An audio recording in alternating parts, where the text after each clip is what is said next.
자, 똑기자의 꿀정보 시간입니다. 자, 정다은 앵커, 스테인리스에 대해서는 얼마나 알고 계세요? 스테인리스에 대해서 저는 사실 잘 모릅니다. 잘 모르지만 요리할 때 쓴다 이 정도밖에 모르지만 부엌에서 스테인리스 냄비가 그렇게 반짝반짝 빛나고 네. 있으면 그렇게 뿌듯하더라고요. 네, 이 스테인리스의 모든 것을 오늘 정지주 기자에게 물어봅니다. 정 기자.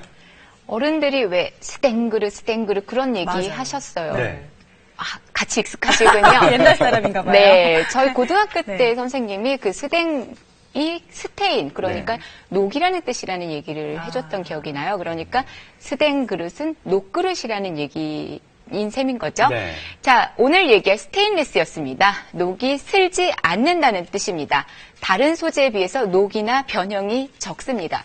열을 가해도 중금속이 나오지 않아서 가장 건강한 주방용품 소재로 꼽히고 있습니다. 하지만 종류도 많고요. 관리하기도 까다로워서 어떻게 써야 할지 모르겠다는 분들 많으신데요. 오늘은 그 스테인리스 만드는 과정부터 관리법까지 이모저모를 살펴보겠습니다. 언뜻 보면 차갑습니다. 수수하면서도 그런데 세련됐습니다. 깔끔하면서 내구성 좋은 스테인리스 제품들, 요즘 주부들의 완소 아이템이죠. 경기도 남양주의 스테인리스 공장, 기계로 찍어내면 될 거라 여겼던 스테인리스였는데 아니었습니다. 모든 과정을 장인의 손을 거쳐야 합니다. 먼저 1차 작업인데요. 틀에다가 오므리는 성형 작업입니다. 스테인리스 강판에 열을 가해서 부드럽게 만든 뒤 봉으로 밀어가면서 직접 모양을 만들어줍니다. 봉의 무게가 10kg, 균일한 모양을 만들기 위해 작업자는 하루 종일 이 봉과 한 몸이 돼야 합니다. 스테인리스 제품 특유의 굴곡은 기계로 만들기가 어렵기 때문에 그래서 이렇게 아직까지도 수작업을 보수하고 있는 곳들이 많이 있었습니다. 네, 그리고 모양을 만든 뒤엔 표면을 매끄럽게 해주는 연마 작업을 거칩니다. 제품의 앞뒤, 옆면과 안쪽까지 꼼꼼하게 문질러줘야 합니다. 자, 여기서 끝이 아닙니다. 마지막 과정이 하나가 더 남아있는데요. 커팅 작업 들어가요. 방 낸 거하고 이렇게 해놓는 거하고 더 고급화되는 거예요. 사포로 결을 내서 제품의 광을 덜어주는 무광 작업입니다. 자, 화면 오른쪽 은은한 광택이 한층 더 고급스러워 보이는데요. 이렇게 만든 제품은 전국 각지의 판매장으로 출하됩니다. 힘들게 만든 제품을 알아보는 소비자들로 판매장은 늘 성황인데요. 자, 어떤 거를 주로 많이 사러 오셨을까요? 냄비, 후라이팬, 냄비요. 냄비죠. 네, 그렇습니다. 다양한 스테인리스 제품 가운데 가장 인기가 좋은 것 단연 냄비입니다. 그렇다면 좋은 냄비 고르는 비법이 있을까요? 연마 결을 육안으로도 확인할 수가 있고 손으로 만져서 촉감으로도 느낄 수가 있습니다. 화면 오른쪽 연마 작업이 잘 된 냄비는 냄비의 결이 잘 보이지 않습니다. 손으로 문질러 봤을 때 소리도 다른데요. 약간 소름이 돋으시죠? 하지만 연마가 잘 되면 뽀드득 기분 좋은 소리가 납니다. 스테인리스 냄비는 용도에 따라 두 가지로 나뉩니다. 먼저 겹바닥 냄비는 열이 직접 닿는 바닥에만 여러 겹의 스테인리스를 덧대고 옆면은 한 겹으로 돼 있어서 열 전도율이 높습니다. 때문에 면 요리 등 빨리 끓여야 하는 요리에 적합합니다. 반면 흔히 통다중이라 부르는 이 냄비는 바닥은 물론 옆면까지 여러 겹으로 이루어져 있어 보온성이 높은 게 특징입니다. 찜이나 탕 등 오래 끓여야 하는 요리의 제격이겠죠. 스테인리스 제품은 고르는 것만큼 관리도 어렵다는 인식이 있는데 어떤 점이 가장 고민이 될까요? 처음 사면 세척하는 방법이 다르다고 하던데 빡빡 닦으면 스크래치가 좀 나는 경우가 있기 때문에 오래 쓰니까 얼룩도 지고 또 광이 조금 사라지기도 하고. 다양한 고민을 해결해줄 스테인리스 제품 관리의 고수 전지현 씨를 만나볼까요? 절대 어렵지 않다고 합니다.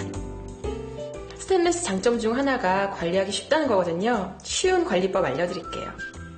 스테인리스 제품을 처음 구입하면 쇠냄새가 난다는 분들이 많습니다. 그 이유 무엇일까요? 연마제에 잔여물이 남아있을 수 있거든요. 집에 있는 재료들을 사용해서 좀 더 깨끗하게 씻을 수 있어요. 식용유와 베이킹소다, 식초만 있으면 됩니다. 식용유로 냄비 전체를 꼼꼼히 닦은 후 소다로 기름기를 잡아줍니다. 스테인리스 제품은 연마 작업 때 기름을 사용하기 때문에 물보다 기름에 더 깨끗이 닦이고요. 마무리로 식초를 섞어 설거지해주면 식초의 산성분이 남은 불순물을 제거해줍니다. 자, 이번엔 주부들이 가장 궁금해하는 불 조절입니다. 스테인리스 제품은 코팅 처리가 없어서 음식이 쉽게 눌어붙을 수가 있습니다. 그래서 지나치게 센 불은 사용하지 않는 게 좋습니다. 설거지를 한 후에 표면에 생긴 무지갯빛 얼룩도 산성분을 활용해서 간단히 제거할 수가 있습니다. 자, 식초 대신에 레몬이나 오렌지 등 신맛이 나는 과일 껍질을 사용해도 좋은데요. 탄 냄비에 과일 껍질과 물을 넣고 20분 정도 끓인 후 닦아주면 됩니다. 이땐 수세미 선택도 중요한데요. 흠집을 남기지 않는 부드러운 수세미를 써주시는 게 좋습니다. 평소엔 부드러운 수세미에 거품을 내서 살살 닦아주면 됩니다. 자, 하지만 문제는 냄비나 팬이 심하게 탔을 경우입니다. 참 대책 없죠. 이럴 때는 일단 뜨거운 물을 붓고 최대한 오래 불려줍니다. 철수세미를 사용해야 합니다. 이때 철수세미는 오래 써서 풀어진 것 말고요. 새 것을 써줍니다. 제품의 동그란 결을 따라 살살 문질러주면 이렇게 흠집 없이 닦을 수가 있습니다. 탄 자국만큼 표면의 색이 변하는 것도 고민입니다. 냄비를 쓰다 보면 이렇게 갈변되고 얼룩지는 경우가 있는데요. 스텐 세정제를 이용하시면 쉽게 얼룩을 제거할 수 있어요.